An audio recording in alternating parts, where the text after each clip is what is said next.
Hi guys, my name is Carol. Welcome back to my channel. This is a continuation of how I met my hobby. This is part 2 of how I met my hobby. So we stopped at where we were about going to the medical center. So the next day he came, he picked me up, went to Federal Medical Center for a comprehensive test. We even did HIV, hepatitis, and so on and so forth. But at the end of the day, everything came out negative.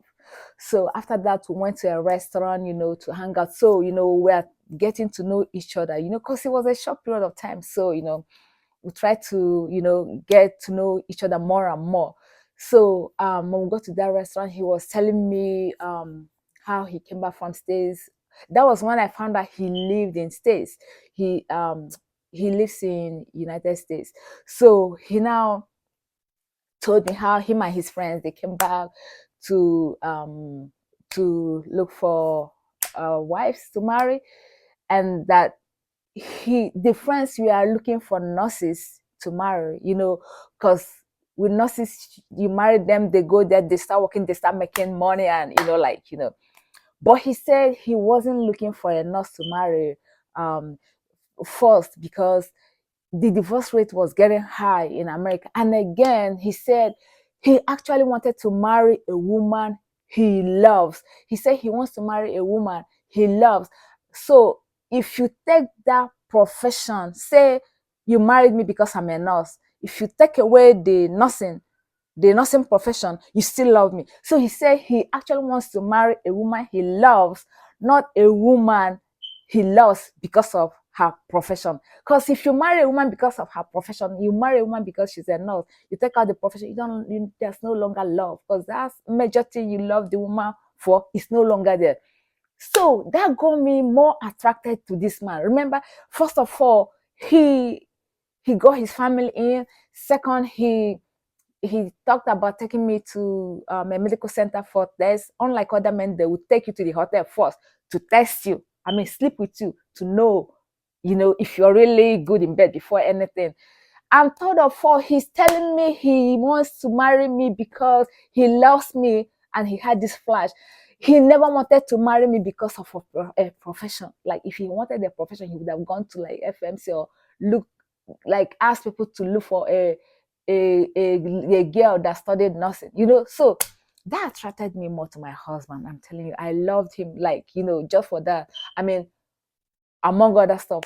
So after that, he now made inquiries of how to meet my parents and everything, like, and so he would have married me in less than 8 days. But when he inquired, they had told him that there was a kid day.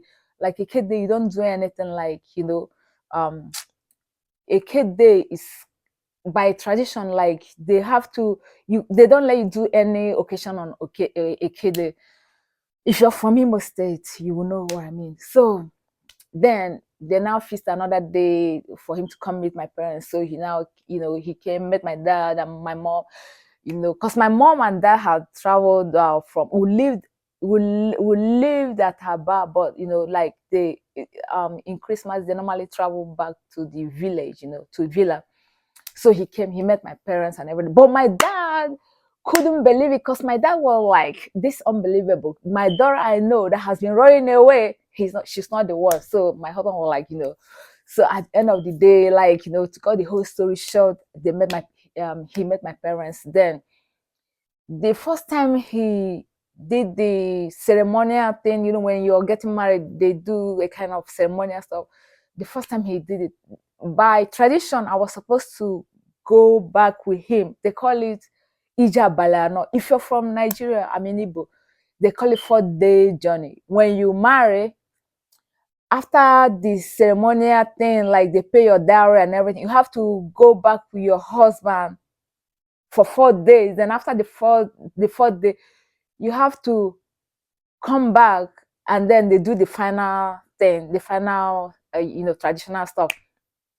So when they finished the whole thing and they said I was supposed to travel back with my husband for 4 days, this guy was like, oh, no, no, no, it's okay, it's okay, and then he was telling me, when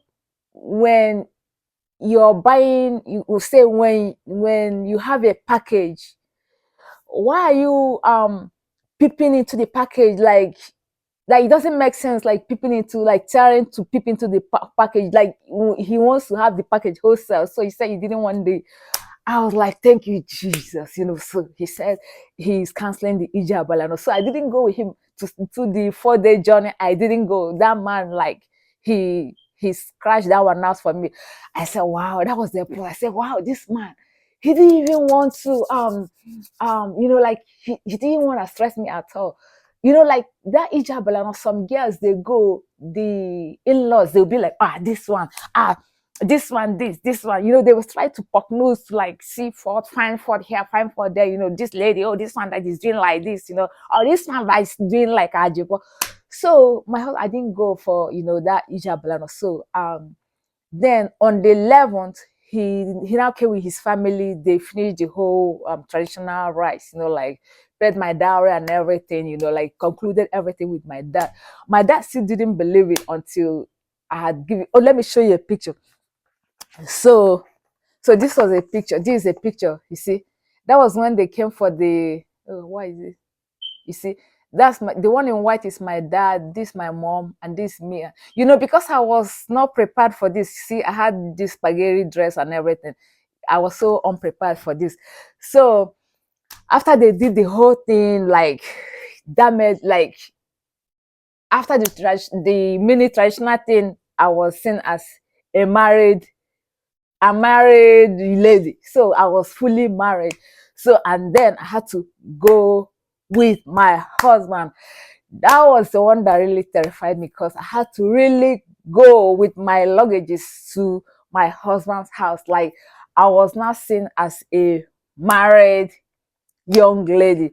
So on that day, I had to pack my stuff, everything, and I'm moving down to my husband's house. I was fully married. So next part 3, I'll be talking about how I lost my virginity at the age of 26. Actually, my husband married me. I just turned 26, because I was born 24th of December. So that December I turned 26. So by January, like, I was 26 and I was still a virgin. But that was one thing I never told my husband. Like, all this time we were hanging out, I never told him I was a virgin. I tried to keep it from him. But how I was gonna tell him, I didn't know. So watch out for part 3, how I lost my virginity.